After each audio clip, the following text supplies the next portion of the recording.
নমস্কার বন্ধুরা, মা কাকিমাস কিচেনে আপনাদেরকে স্বাগত জানাই। আজ আমি বানাবো মোচার ঘন্ট। প্রথমে আলু আর মোচাগুলোকে কেটে নিয়ে নুন আর হলুদ দিয়ে সেদ্ধ করতে দেব।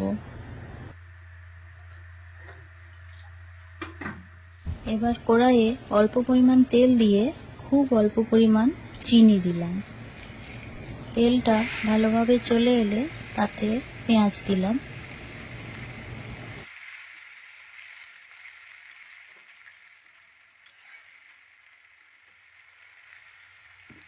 এবার টমেটো দিয়ে বেশ কিছুক্ষণ ভেজে নিতে হবে। এবার টমেটো আর পেঁয়াজ ভালোভাবে ভাজা হয়ে গেলে তাতে আদা রসুন বাটাটা দিয়ে দেব। রসুন বাটাটা দিয়ে দেওয়ার পর আবারও এটা নাড়াচাড়া করে নেব। এবার এক এক করে মশলাগুলো দিয়ে দেব। হলুদ গুঁড়ো, জিরে গুঁড়ো, লঙ্কার গুঁড়ো,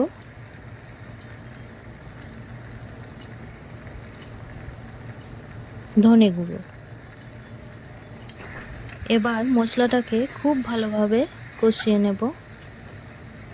এবার মশলাটা ভালোভাবে কষিয়ে নেওয়ার পর সেদ্ধ করা মোচা এবং আলুটা দিয়ে দেব।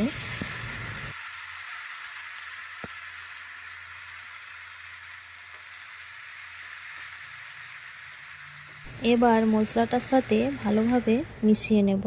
এবার ঢাকা দিয়ে 5 থেকে 10 মিনিট রেখে দেব। এবার ঢাকা খুলে স্বাদ মতো নুন দিয়ে সব কিছু ভালোভাবে মিশিয়ে নেব।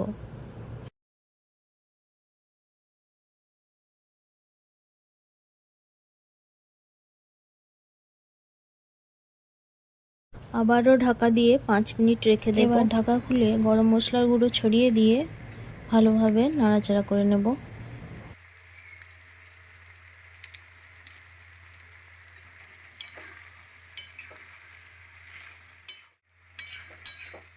এবার উপর থেকে ঘি ছড়িয়ে দিলেই রেডি আমাদের মোচার ঘন্ট। রান্নাটি ভালো লাগলে অবশ্যই চ্যানেলটি সাবস্ক্রাইব করবেন।